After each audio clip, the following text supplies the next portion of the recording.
Battlefield moments. Those events in a game that are so epic, so wondrous that you can't help but want to share them with other people. My first Battlefield moment hit before Battlefield had even come out. I was at a LAN cafe in Brisbane. LAN cafes were these huge spaces filled to the brim with computers, housing anywhere between 20 to 200 gamers and internet denizens. And they just then installed the Battlefield 1942 demo on the PCs. 64 people, all in the same room, roaming Wake Island. The map would end, one side would be declared the victor, and all 64 people would play again. Nobody was leaving. No game had done anything like this in my time. Nothing had ever come close. Battlefield 1942 was a hit, and it hadn't even released yet. But that wasn't the moment, far from it. A Battlefield moment is something that could have only happened to you. A sequence of events that nobody else could have experienced within degrees of certainty. And mine was a doozy. Wake Island, the demo map, saw the US against Japan, a Pacific theater battle for the ages, where the objective was to capture all possible spawn points and kill all enemies. The US started with all points held, but we enter this story most of the way through. The Japanese forces, through grim determination and great effort, have managed to secure and capture every single point on the island. They did this without a moment to spare too.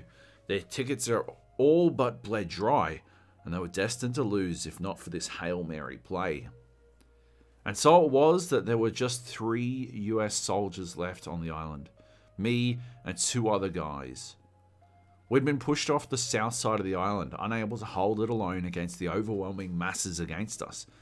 We'd shoved out to the water's edge, a fantastic area for counterplay, thanks to steep cliffs and many opportunities for unexpected angles of attack. But our guerrilla warfare efforts weren't going to work on our closest cap. They had too much ordnance on the point to let it happen. So me and one of my teammates left for the airfield spawn. One member of our trio stayed behind, no doubt earning his own Battlefield moment as he took on half the Japanese Navy to buy us time. We got to the airfield and my lone teammate immediately jumped in a zero. I could have killed him for that. Our tickets were bleeding fast and we needed as many people on the point as we could get. And there were only 2 of us. But it was a demo for a brand new game, and even in 2021, I still see people who won't get on the fucking point. He died before he left the runway. But his time in the plane meant he'd also spent time in the point, even briefly. And as the tank that destroyed him careened into the runway cap point, the flag ticked from neutral white to red, white, and blue. Blue text read, "The Allies have captured the airfield," or something like that. It's been 20 years. A cheer went up through the cafe, and the entire US team spawned in. The Japanese forces, who'd almost had their own Battlefield moment in capping our flags to barely scrape out a win, were too depleted to repel us, and we won. Since that time, every Battlefield game has given me its own set of Battlefield moments. That's why I love this series so dearly, why I eagerly await Battlefield 6. But playing Hell Let Loose, my current shooter obsession, made me realize something, and I'm not sure how I feel about him. Battlefield moments are being devalued at an alarming rate. Battlefield moments are, of course, just emergent narrative. That's probably why I like them so much, because in my opinion, emergent narrative is the holy grail of video game storytelling. If you're not familiar with the concept, I'll break it down for you. Emergent narrative is a story that isn't scripted, but instead comes to be, emerges, as a result of the interplay between a game's systems. So if you have a cassowary that roams an area of an island in Far Cry, and it happens across a group of soldiers who are roaming just barely overlapping the area, the slaughter that ensues is emergent narrative. In multiplayer games, it's a little different. The systems at play in a game like DayZ, which in its mod form was probably the best emergent narrative tool I've ever seen, are designed to push players in certain directions. So where the cassowary and the soldier had routes they followed, DayZ saw players acting on systems that impacted their priorities: food, water, shelter, meds. These things forced players to head to certain areas. And because other players were also reacting to the game's systems, they would find themselves in similar areas. And because conflict is the essence of drama, narratives emerged about what happened next. Battlefield games are like that, but more structured. Thanks to sheer scale and grandeur, you're able to tell far broader stories than you might in other directly competitive multiplayer games. The narratives that emerge from an arena shooter will follow a similar trend. And then I snap-railed him is to Quake 3 Arena as, and then they broke up over a simple miscommunication is to a CW superhero TV show. But as games scale up, those stories get broader. Counter-Strike and Rainbow Six's 5v5 gameplay sets the scene for incredible aces, or unlikely clutches. World of Tanks increases both player limit and map size, allowing for the unlikely Scout Tank Rush, or the miracle T10 kill. And when we reach games on the scale of Battlefield, at 32v32 or more, the possibilities grow again, especially because it allows you to be boots on the ground, the guy in the tank, or to fly a plane or helicopter. The conflict scales and so the drama scales, but when players can be tanks, the nature of the conflict changes too. And so too does the nature of the drama.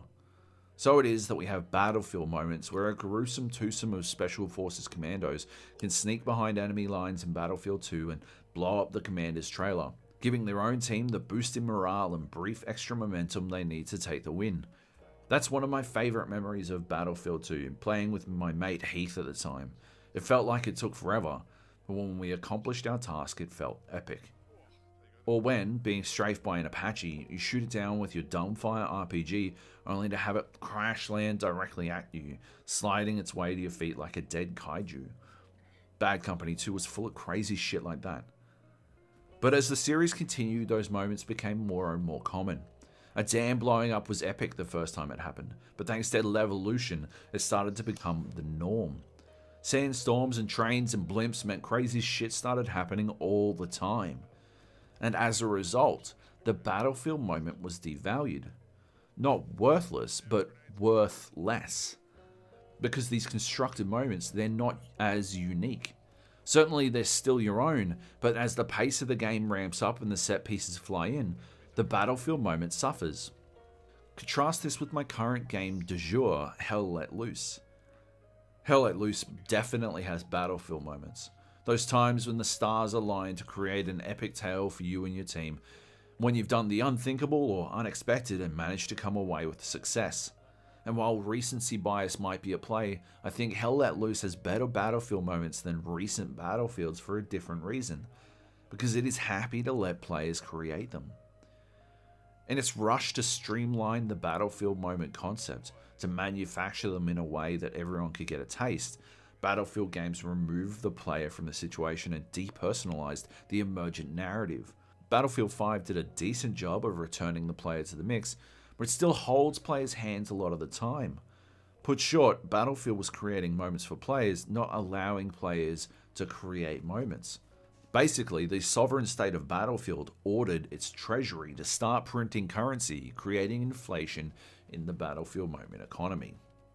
Fortunately for Battlefield, the line of succession doesn't necessarily inherit the entirety of its predecessors' economies. We saw that with Battlefield 5 following Battlefield 1. For all of 5's faults, it did curb the devaluation of the Battlefield moment a little. Hell Let Loose combats this inflation in the classic way, heavy taxes. For every brilliant moment you have in HLL, you'll get about 60% of a kick in the dick. For every ridiculous experience sniping on Omaha Beach Offensive, you get the idiotic one of trying to cross a river in a game where players can't swim. This probably isn't the route for Battlefield though. Hell Let Loose gets away with it because it's the little guy, but EA's monster franchise won't be afforded the same wiggle room. But Battlefield 6, rumored to simply be Battlefield the mononym, can continue to bring value back to the Battlefield moment if it plays its cards right. Rumors talk of near-future warfare, the biggest battles the series has ever seen, and close to Bad Company levels of destructibility. As long as it can put the player at the center of its emergent storytelling, and avoid screwing with the TTK every other month like Battlefield 5 did, they can right the ship. I hope they do. Thanks for watching. I hope you enjoyed this slightly weird angle on the concept of the Battlefield moment. A bit of a weird tack to take, I guess. Anyway, if you want to hear more unstructured thoughts about video games from me and my PIC Luke, head to thegapodcast.com, where you can also find the script for this video, and you can hear our podcast for Australia's longest running games podcast.